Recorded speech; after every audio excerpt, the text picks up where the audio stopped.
Je vous invite à prendre place.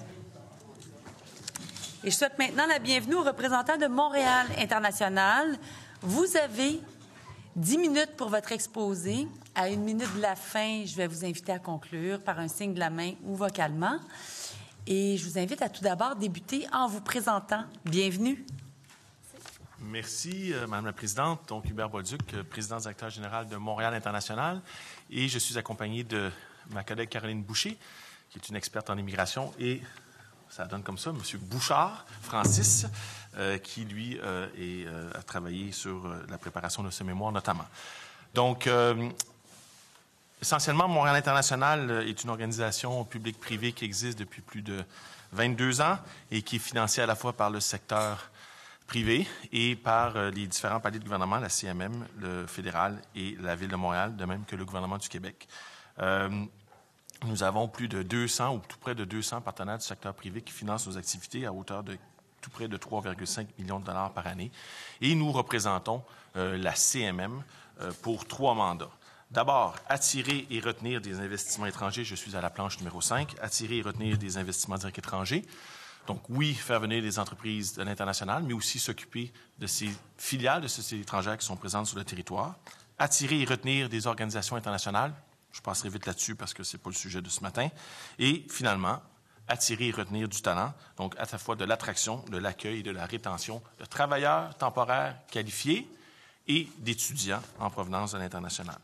À la planche numéro 6, vous voyez nos résultats depuis notre fondation, mais j'aimerais attirer votre attention sur le fait que depuis 3 ans, Montréal International est passé d'une organisation qui attirait 1 milliard d'investissements directs étrangers à tout près de 2,5 milliards d'investissements directs étrangers. Nous avons accompagné 150 travailleurs temporaires qualifiés en 2015. Nous en avons fait 650 en 2018. Nous étions une 50aine d'employés, nous sommes rendus presque 100. Et enfin, le secteur privé nous finançait à hauteur de 1,7 million il y a 3 ans et nous sommes aujourd'hui à tout près de 3,5 millions. Ce qui m'amène à vous dire que nous sommes une organisation performante et qui est appréciée à la fois des gouvernements et du secteur privé pour le travail que nous faisons. À la planche numéro 7, vous voyez spécifiquement ce que nous faisons en matière de talent. Donc, oui, attirer des travailleurs temporaires qualifiés, mais aussi les aider dans l'obtention de leur permis de travail, leur fournir une formation en matière de processus d'immigration, c'est ce que ma collègue, notamment Mme Boucher, fait, et enfin, un travail qui a été de beaucoup augmenté au cours des dernières années, celui de l'attraction et de la rétention d'étudiants internationaux. J'aurai l'occasion d'y revenir dans mes réponses, mais il y a là un bassin de talent excessivement pertinent pour le Grand Montréal. Quand on fait une plongée sur l'attraction de talent, mais vous voyez, c'est tout près de 640 en 2018 que nous avons accompagné ou embauché ou aidé des entreprises à embaucher pour une augmentation de 350 % depuis 2015. Le salaire moyen, c'est, je pense, l'élément le plus important de cette planche, il est de 75 000 $. Donc, quand on veut augmenter la richesse des Québécois ou la richesse du Québec, bien évidemment, ça passe par du travailleur temporaire qualifié, parce que ces gens-là gagnent un salaire tout près de 2 fois supérieur au salaire moyen québécois, si je ne m'abuse. Bon. Et donc, pour ce faire, nous conduisons avec Québec International et Drummondville des missions d'attraction de talents qui connaissent un succès phénoménal. Je vais vous donner l'exemple de Paris au mois de décembre l'année passée. Nous sommes partis avec une centaine d'entreprises québécoises. Nous avons reçu 25 000 CV et nous avons conduit pour le compte des entreprises et avec elles tout près de 2 500 entrevues d'embauche, ce qui a mené, dans notre cas pour Montréal, à des embauches concrètes de travailleurs qualifiés. Et ces missions, nous en avons fait donc 14 l'année dernière. Nous en faisions 2 il y a 3 ans. Et ça, c'est une réponse directe aux besoins des entreprises qui nous demandent d'en faire davantage. Quand on pense à la planche numéro 14, eh bien, vous voyez que c'est à Montréal, dans le Grand Montréal, devrais-je dire, que le bassin de travailleurs temporaires ou d'immigrants temporaires stratégiques est le plus important. Donc, dans l'histogramme de gauche, vous voyez les travailleurs étrangers temporaires qualifiés, les TETQ. Donc, tout près de 80 % de ces travailleurs sont dans la grande région de Montréal. Et dans l'histogramme de droite, mais vous voyez que c'est à peu près le même chiffre, ou presque 79 % en 2018, le nombre d'étudiants internationaux. Il y a dans ces personnes des gens qui sont sur le territoire 2 qui parlent la langue, 3 qui ont un diplôme reconnu, un emploi pour la plupart des gens et, évidemment, un réseau de contacts. Ils ont connu, comme je disais à la blague, ils ont connu leurs hivers, ils ont un copain, une copine, ils savent c'est quoi la slush. Et donc, ce sont des gens qui, naturellement, sont excessivement bien intégrés. Et ils constituent un bassin privilégié que l'on ne peut pas qu'on ne peut pas perdre l'opportunité d'intégrer ce bassin de talent à fort potentiel dans la société québécoise. Quand on passe à la planche 16, parce qu'il faut se poser la question, est-ce que ces gens-là répondent, oui ou non, adéquatement aux besoins du marché du travail, dans cette fameuse adéquation? Bien, la planche numéro 16, bien, vous voyez que quand on regarde les étudiants internationaux, qui, je vous le rappelle encore, dans 80 des cas se retrouvent dans le Grand Montréal, eh bien, 72 sont dans les STEM, donc sciences, technologies, malheureusement c'est en anglais, ingénierie, engineering et mathématiques. Et donc, ce sont des gens qui, dans le cas des besoins du Grand Montréal, sont excessivement recherchés. Et donc, les entreprises sont très contentes que nous travaillons à attirer des étudiants internationaux et à les retenir à l'issue de leur diplôme pour les raisons que je vous ai mentionnées précédemment. Bonne intégration, connaissance de la langue, connaissance d'un réseau de contacts. À la planche numéro 17, et ça sera ma dernière planche, ensuite je vous amènerai sur des recommandations. Pourquoi c'est important? Bien, vous voyez qu'il y a une forte corrélation entre la richesse d'une métropole et le niveau de scolarité de sa population. Et ce graphique me désespère, mais il a l'avantage de dire la vérité franchement. Montréal étant queue de peloton dans des villes similaires, qu'elles soient canadiennes ou américaines. Et donc, nous devons de continuer nos efforts d'attraction d'étudiants internationaux et de rétention de ces étudiants-là. Et je pense que, là encore, il y a une opportunité pour laquelle nous ne pouvons passer à côté. Vous avez vu que nous avons inscrit plusieurs recommandations. Je sais que vous aurez plusieurs questions, mais je vais quand même mettre l'emphase sur 3. Il me reste 2 minutes, Madame la Présidente. D'abord, le PEC étudiant, je pense que la démonstration a été faite qu'il y a une valeur là, il faut continuer et il faut rapidement le remettre en fonction. Et je crois comprendre que ce sont les intentions du gouvernement alors que le PEC étudiant sera reconduit au mois de novembre. Nous faisons des missions d'attraction de talent avec un fort succès, avec Québec, avec Montréal.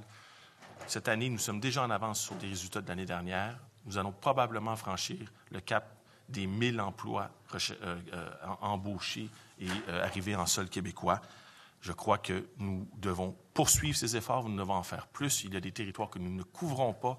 Oui, évidemment, Paris est une cible facile, la Belgique aussi, la Suisse aussi, mais il y a d'autres bassins de talent que l'on se doit d'aller chercher pour combler les besoins des entreprises. Et encore une fois, ce sont les entreprises qui font les embauches. Nous ne faisons que faciliter leur travail. Et enfin, tout à l'heure, quelqu'un disait, je pense que c'est vous, Monsieur le député, qui parlait que c'est une responsabilité partagée avec le gouvernement fédéral, l'immigration. Quand je suis arrivé en poste chez Montréal International, le délai pour les permis de travail était de 8 semaines. Il est aujourd'hui de 16 semaines. C'est trop long. Et donc, il faut qu'à la fois au Québec et à Ottawa, qu'on prenne conscience de l'importance de la rapidité de faire venir ces gens sur le territoire québécois. Cela termine, Madame la Présidente, avec 13 secondes d'avance. Mais... Quelle discipline! C'est fantastique. On va vous mettre en mode coaching de tous les groupes qui passent ici. Alors, je vous remercie pour votre exposé et nous allons maintenant débuter la période d'échange. Monsieur le ministre, la parole est à vous. Merci, Madame la Présidente, Monsieur Bolduc, Madame Boucher, Monsieur Bouchard. Merci d'être présent à l'Assemblée nationale pour nous présenter votre mémoire. Hier, on a eu la visite de Québec International et puis il proposait, parce que dans le fond, vous et Québec International, vous faites entre autres des mandats qui se ressemblent sur certains aspects au niveau du recrutement. Vous, davantage pour la région métropolitaine de Montréal, Québec, davantage pour la région de Québec, Chaudière-Appalaches. Il proposait un calendrier de planification des missions, de façon à ce que le Québec soit coordonné à l'étranger. Qu'est-ce que vous pensez de cette proposition-là, qu'il y ait une coordination au niveau des missions de recrutement à l'étranger? Je suis tout à fait d'accord. Puis si je peux aider, je vais aider. Bon, génial. Parce que le danger qui nous guette, c'est si on commence à attaquer les bassins de talents internationaux, excusez-moi l'expression, de manière tout croche, ben, on va nuire à nos entreprises, puis on ne répondra pas à l'enjeu du rétrécissement des employeurs, des employés disponibles. Dans vos missions de recrutement, vous allez chercher, entre autres, beaucoup de travailleurs étrangers temporaires. Notamment beaucoup de travailleurs qui vont rentrer dans le cadre du PMI, du Programme de mobilité internationale. Ça, c'est un programme fédéral qui est, comment je pourrais dire, plus rapide que le PTET parce qu'il ne nécessite pas nécessairement d'études d'impact sur le marché du travail et donc l'employeur fait reconnaître l'emploi par le ministère de l'Emploi fédéral là, qui s'appelle Développement Ressources humaines Canada ou j'oublie le titre officiel. Cela étant dit, c'est quoi votre proportion de travailleurs temporaires versus le nombre d'immigrants permanents que vous allez chercher? En fait, on va recruter que des travailleurs étrangers temporaires. C'est très rare que les gens ont déjà la résidence permanente dans ceux qui viennent à nos missions. Et pour revenir sur la question du PMI, en fait, je dirais pas que c'est une majorité des gens qui passent dans le PMI, mis à part les jeunes, surtout en France, où on peut obtenir les jeunes professionnels, les PVT. Dans ces cas-ci, ils vont passer par l'expérience internationale canadienne. Mais la plupart des travailleurs qu'on va recruter vont passer dans le volet des talents mondiaux, qui nécessite un EIMT, un CAQ, mais effectivement, c'est une voie rapide avec 2 semaines. Donc, il y a quand même beaucoup de ces postes-là qui vont passer parce que si on va en Tunisie ou si on va au Maroc, ils n'ont pas accès à les jeunes professionnels, ils n'ont pas accès à des PVT. Donc, il faut majoritairement, même je dirais presque entièrement passer dans le PTET. Mais les délais sont plus courts pour les types d'emplois que vous recrutez. Dans les 12 qui sont dans le volet des talents mondiaux, effectivement, c'est une grosse majorité des candidatures que nous, on va chercher, mais il y en a aussi, par contre, beaucoup qui ne rentrent pas dans ces 12 catégories-là. Et là, on parle d'un 16 semaines de délai de traitement, plus les délais du permis de travail ensuite. Est-ce que ça arrive dans les démarches que vous faites à l'international que vous allez chercher des travailleurs qualifiés qui passent par le programme régulier? Tu sais, dans le fond, qu'ils ne prennent pas tout de suite un permis de travail temporaire, mais qui passent par le PRTQ, supposons. C'est pas les candidatures que nous, on recherche. Nous, c'est vraiment un besoin urgent des entreprises. Donc, on ne peut pas attendre qu'ils passent par la résidence permanente, vu que, premièrement, il fallait être sélectionné par le Québec et ensuite les 2 ans au fédéral. Donc, ça ne répond pas à un besoin immédiat. Donc, les gens qu'on va chercher, c'est pour qu'on obtienne les permis de travail. Puis les entreprises sont tous prêts à faire ces démarches-là pour eux. Donc, ce sont toutes des entreprises avec vous qui ont un besoin actuel immédiat. Et qui doit être comblé actuellement. Absolument. Bon.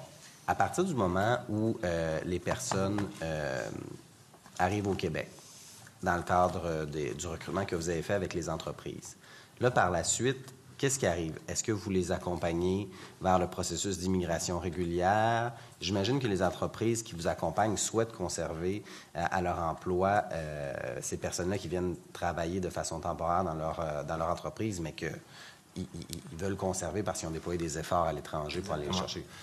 Je vais donner un chiffre, mais Francis, tu me corrigeras si c'est le mauvais, mais je pense que dans le cas de Ubisoft, si je prends cet exemple précis, je pense que la moitié de ses employés sont...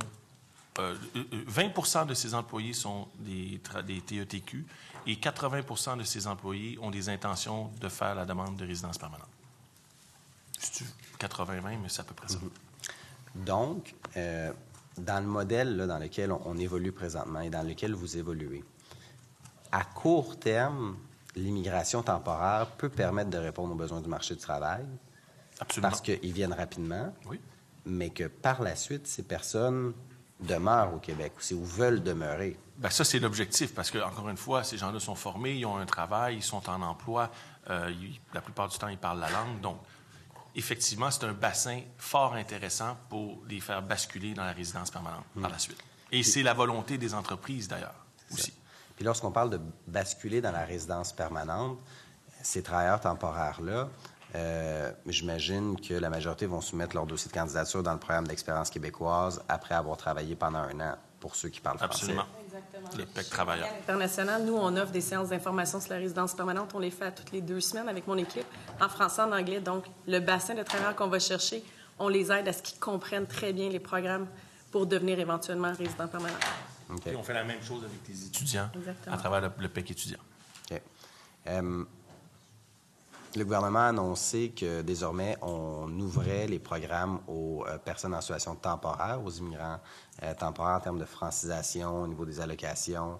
Même chose pour le parcours d'accompagnement personnalisé va être ouvert. Pensez-vous que ça va aider pour l'intégration des travailleurs étrangers temporaires vers le fait de les permanentiser? Absolument. OK. Qu'est-ce qui...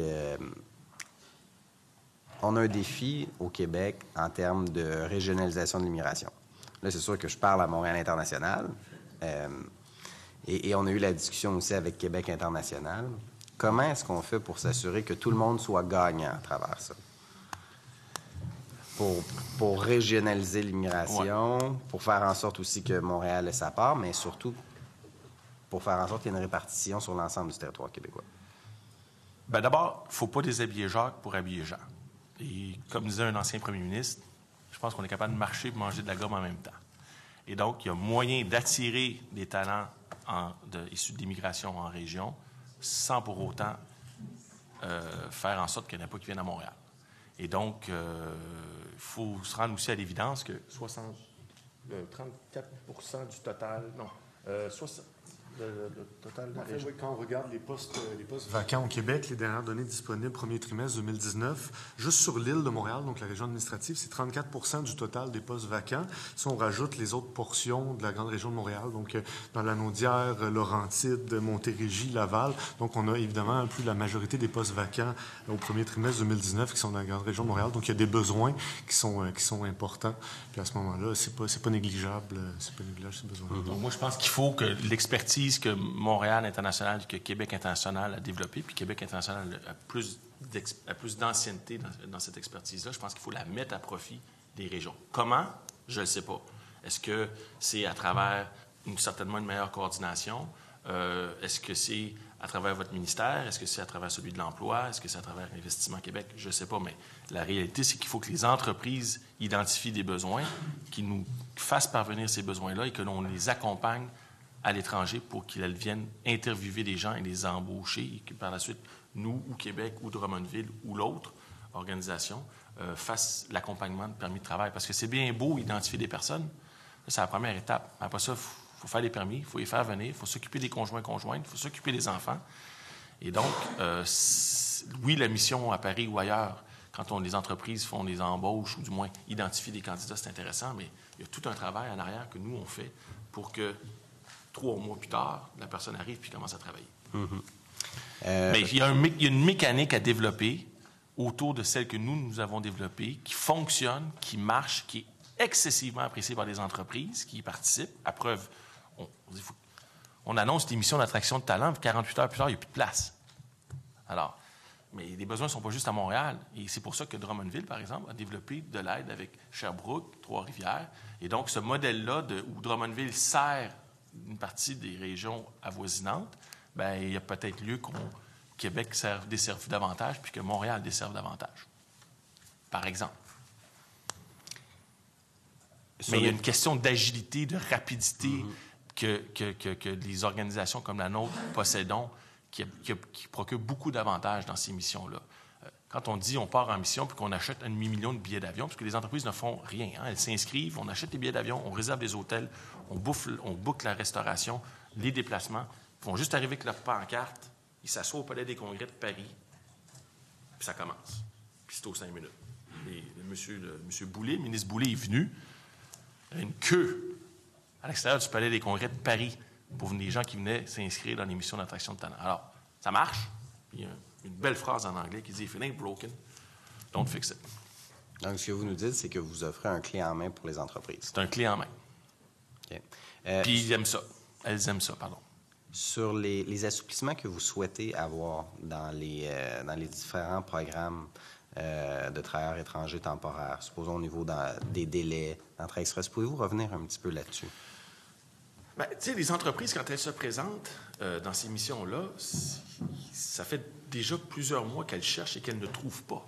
Et donc, quand on arrive, que ce soit à Paris ou ailleurs, et qu'on dit « on a trouvé le programmeur Java bilingue anglais-polonais » et français, qui s'en vient à Montréal, au Québec, bien, c'est demain là, qu'ils veulent l'avoir chez eux. Et donc, plus on va être capable d'accélérer des processus, mieux les entreprises vont se porter, puis plus facile va être notre travail. Et 16 semaines, là, c'est 4 mois. C'est long, dans une année. Et donc, si on était capable de revenir à un 8 semaines, ce qui est, somme toute, le temps que la personne s'organise, sous-loue son appartement ou vendre, c'est, selon moi, beaucoup plus raisonnable puis beaucoup plus avantageux pour les entreprises. Je vous remercie pour votre présence en commission. Je sais que j'ai des collègues qui vont poser des questions. Merci. Très bien. Je comprends que la députée de Bellechasse désire prendre la parole. Allez-y. Madame, Messieurs, merci d'être là. Merci de nous partager votre expertise. Je vais y aller brièvement, Madame la Présidente. Il me reste 4 minutes 30. 4 minutes 30, excellent. J'ai deux choses qui m'interpellent. D'abord, vous avez parlé de votre succès de la dernière mission de Paris et des 14 missions qui ont été réalisées au cours de l'année. Dans ces missions-là, quel type d'emplois ont été comblés prioritairement?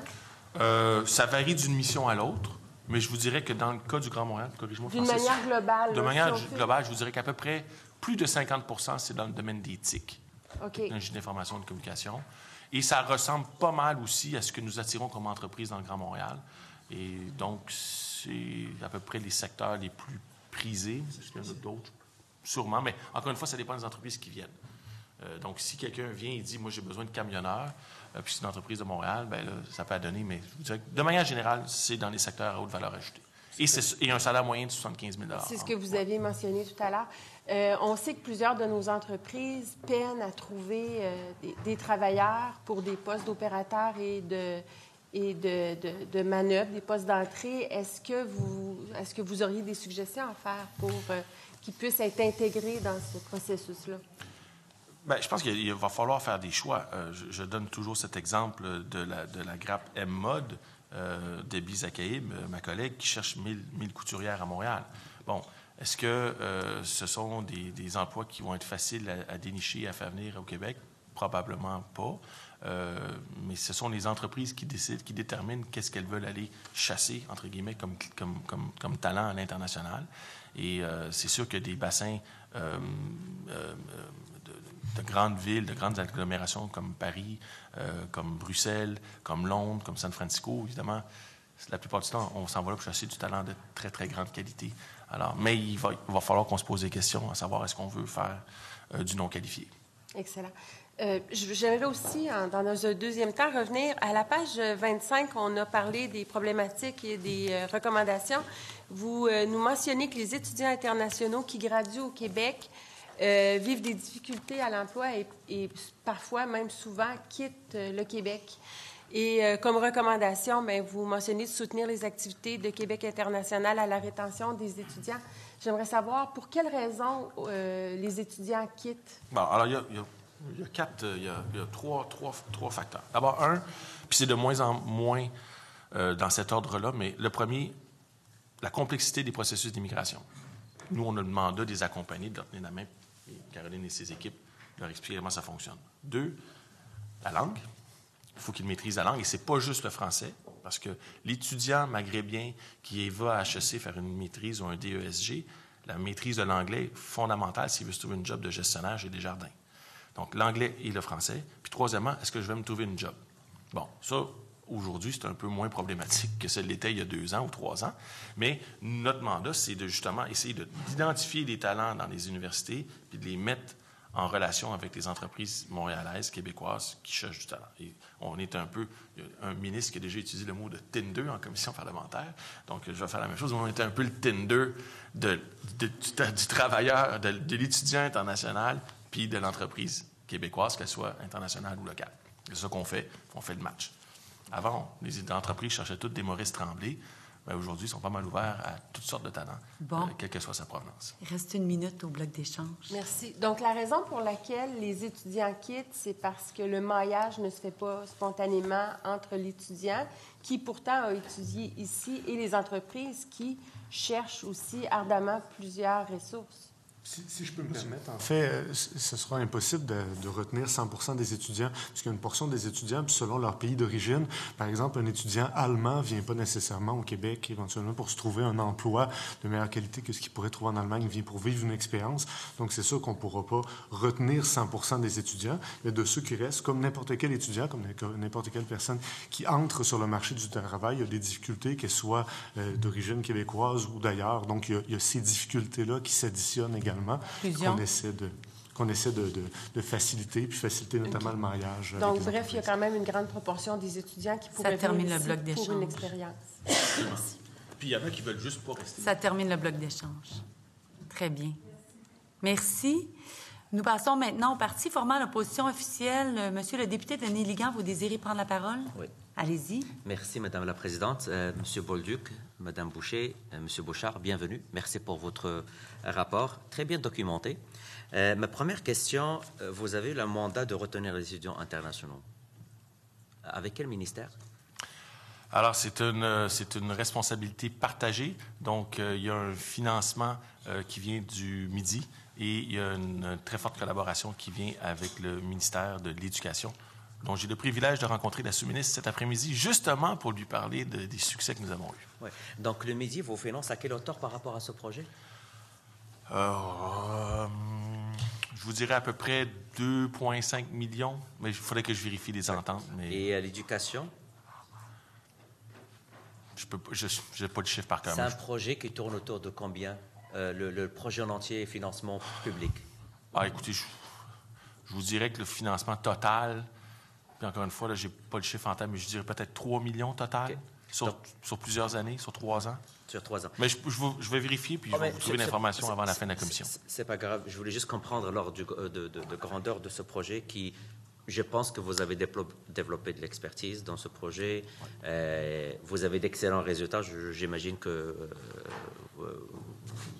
le projet réussit très bien. Moi, je vais revenir à... À vrai dire, excusez-moi. Je vais revenir plus à la démarche que vous faites pour retenir les étudiants étrangers. C'est quoi l'élément pour vous que vous utilisez pour dire, parce que j'ai vu la courbe, et quand je vois qu'on est en bas, là, par rapport, si on se compare aux autres métropoles, c'est quoi les arguments que vous mettez sur la table pour retenir ces étudiants étrangers?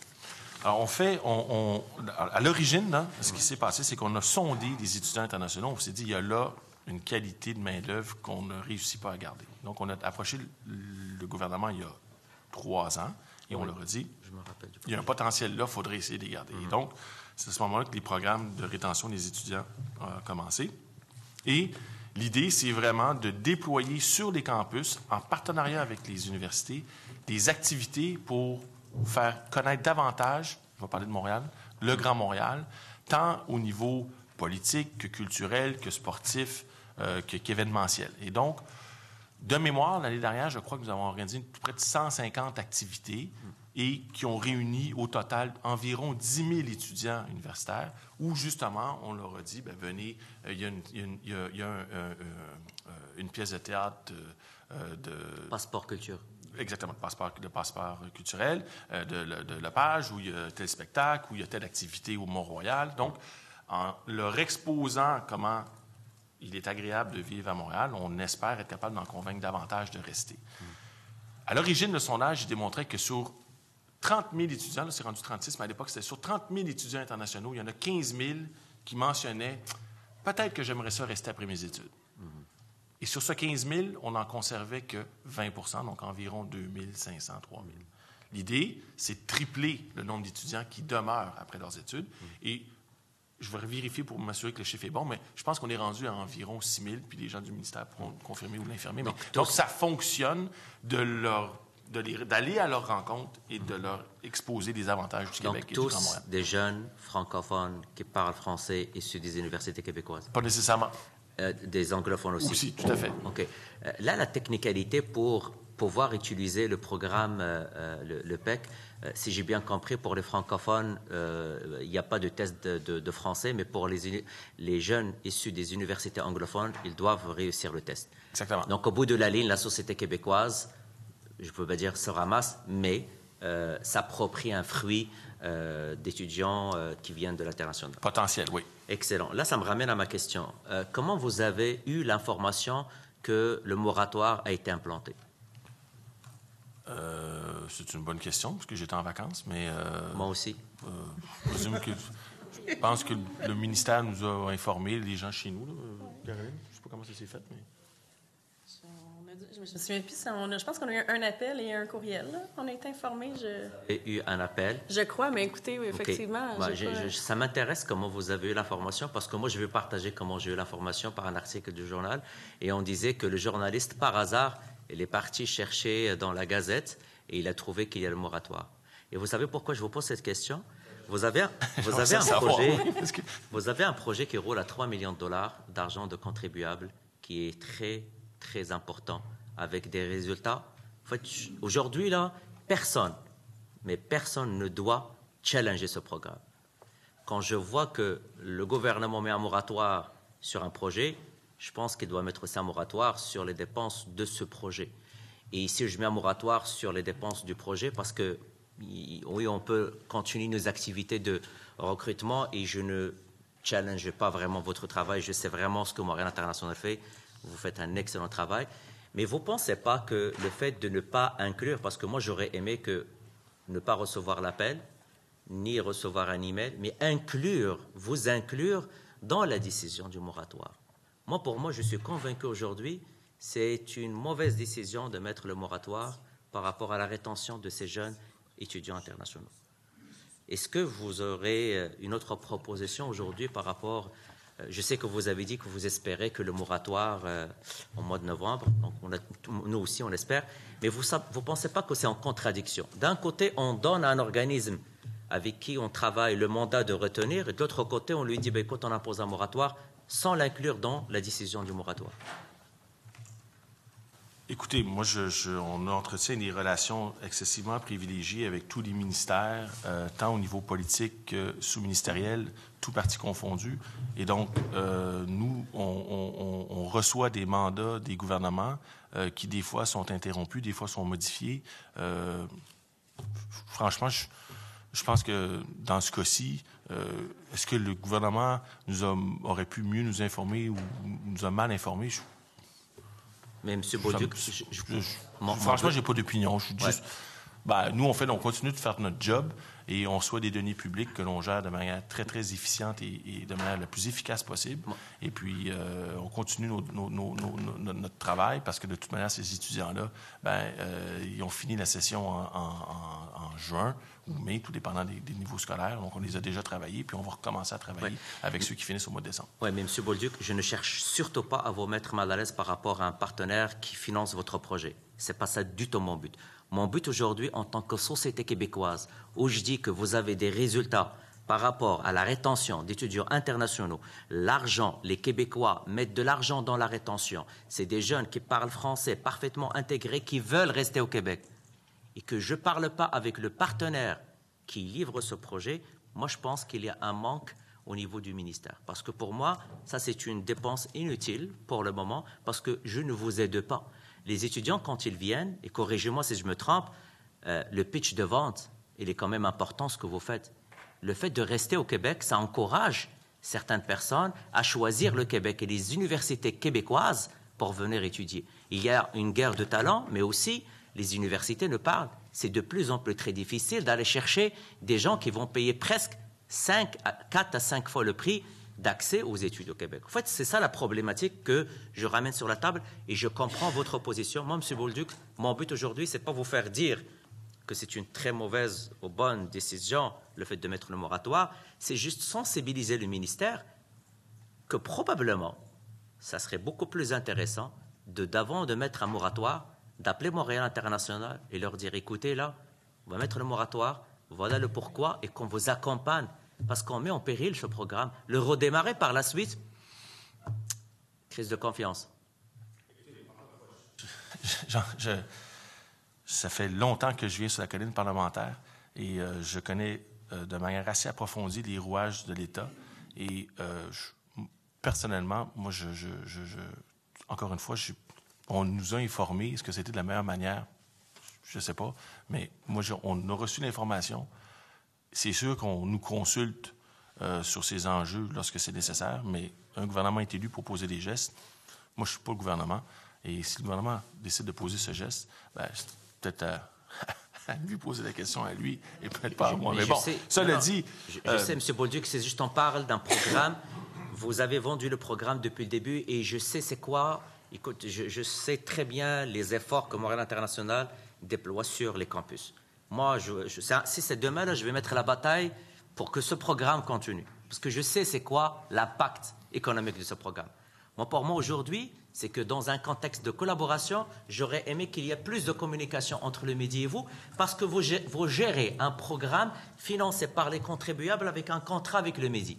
C'est ça, moi, que je questionne. Et vous n'êtes pas obligé de répondre. Ce que je vous propose, c'est que c'est une bataille à mener par rapport à ça. Je n'ai pas entendu votre commentaire par rapport au seuil. Vous faites beaucoup de missions et vous avez avisé le ministère que c'est de plus en plus, il faut collaborer entre les villes et les organismes. Que pensez-vous des seuils? Moi, en conclusion. Je ne suis pas dans la question des seuils. Ce n'est pas ma priorité. Je m'occupe d'attirer des travailleurs temporaires qualifiés. Les seuils, ça vous appartient. Ça ne m'appartient pas à moi. Et ceux qui se prononcent sur des seuils, tant mieux pour eux. Mais moi, je n'ai pas d'opinion sur les seuils et ce n'est pas mon business, comme je dis si souvent à mes gens chez nous. Merci à vous trois. Merci à vous. Très bien, merci. Ça termine le bloc d'échange avec le parti formant l'opposition officielle. Nous passons maintenant à la seconde opposition. Monsieur le député de Laurier-Dorion, la parole est à vous. Merci. Bonjour, monsieur, madame. Écoutez, la consultation sur laquelle on se penche a quand même quelques directions stratégiques, on pourrait appeler. D'une part, la question de régler ou la question de la pénurie de la main-d'œuvre, mais il y a quelques objectifs qui transparaissent très bien, la question de la régionalisation de l'immigration et la question aussi de changer le système pour favoriser, disons, des candidats à l'immigration moins qualifiés, pour éviter la surqualification, etc. Vous êtes dans un domaine relativement... vous n'êtes pas dans le général, je crois, vous êtes plutôt dans un créneau très spécifique. Vous n'êtes pas dans le volume, même s'il y a une partie de votre travail qui fait dans le volume, vos missions internationales, etc., mais vous êtes plutôt dans la recherche de la qualité, des talents rares, ayant certaines spécificités très, très particulières. Et pour Montréal, pour des entreprises de Montréal. Est-ce que, dans ce sens-là, de votre point de vue, de votre organisme, est-ce que ça vous paraît pas qu'il y a les objectifs de la consultation sur lesquels nous nous penchons ne sont pas tout à fait vos objectifs en termes de régionalisation et en termes de chercher du personnel moins qualifié? Ben, nous, évidemment, ce sont les entreprises qui dictent un peu quel type de talent nous recherchons. Et lorsqu'une entreprise investit pour aller à l'international, c'est elle qui décide quel type de talent elle veut choisir et elle veut tenter d'attirer selon les besoins qu'elle a. De manière générale, comme je l'ai dit tout à l'heure, ce sont la plupart du temps du monde excessivement qualifié, difficile à trouver dans le Grand Montréal. Est-ce qu'il y a un potentiel de conduire des missions pour du non qualifié? Sûrement. Mais est-ce que c'est ça qu'on veut faire? Moi, je me fie aux entreprises qui financent nos activités, qui payent pour ces voyages, et ce sont elles qui font les embauches. Donc, je me colle à leurs besoins et je m'arrange pour les faire arriver. 20 secondes au bloc. Vous nous avez montré un tableau où il y a une corrélation entre qualification et richesse. Ouais. Est-ce que c'est compatible avec les objectifs de la politique? Ben, je pense que d'attirer du talent dans les grandes RMR que sont Montréal, Québec, Chicoutimi, Trois-Rivières, Sherbrooke, je pense que oui, c'est compatible avec les objectifs de l'énoncé. En conclusion. Encore une fois, les besoins, ce n'est pas nous qui les identifions, ce sont les entreprises. C'est très bien. Merci. Nous passons maintenant au parti formant la troisième opposition. Madame la députée de Gaspé, la parole est à vous. Merci, Madame la Présidente. Bonjour à vous trois. C'est bien de voir des organismes aussi bien encadrés là, pour les missions de recrutement, notamment là, pour le programme des travailleurs étrangers temporaires. J'aimerais avoir un Gaspésie international, je vous dirais, là, pour s'en occuper aussi. Ma question, on sait que c'est très complexe, là, justement. Il y a beaucoup de subtilités dans les demandes et l'évaluation de l'impact sur le marché du travail. Le IMT là, est quand même assez complexe et vous parlez de dispense dans vos recommandations. J'aimerais savoir à qui vous faites référence, quel candidat potentiel vous aimeriez qu'il soit dispensé de toute cette évaluation-là. L'exemple qui me vient à l'esprit rapidement, c'est celui des graphistes. Là. Je vais prendre l'exemple de Technicolor. Technicolor, c'est une grande société étrangère basée à Montréal et les graphistes ne sont pas reconnus. Alors, donc, ça évolue beaucoup dans le temps. Je pense qu'il faut que cette liste-là soit flexible, qu'on soit capable de la modifier rapidement et de la modifier en fonction des besoins des entreprises et qui nous les manifestent, nous, assez régulièrement en disant, ben voici, là, il y a, je sais pas moi, il y a une rareté sur les programmeurs, ben vite, est-ce qu'on peut modifier la liste pour que les programmeurs soient identifiés? De souplesse, puis qu'on évalue les besoins, qu'on actualise les besoins. Absolument. À une fréquence plus élevée. Oui. Okay. Peut-être une autre subtilité, oui. en fait. Pour les candidats qui ont déjà obtenu un CSQ puis qui sont à l'étranger en attente d'arriver au Québec, de les faire arriver plus rapidement au Québec sur un permis de travail en ayant une dispense, ça peut être pertinent aussi dans l'optique de répondre aux besoins des entreprises actuellement. Bien entendu. Merci. J'ai encore une minute. Une minute, wow. Vous mentionnez là, le programme des entrepreneurs. Est-ce que vous avez beaucoup de ce type de clients-là? Parce que c'est un autre concept. Là, c'est pas des entreprises qui viennent vers vous, c'est des clients qui sont à l'étranger. Comment ça fonctionne? Parce que Québec International, vous n'en avez pas parlé de ça. Oui, le programme Startup,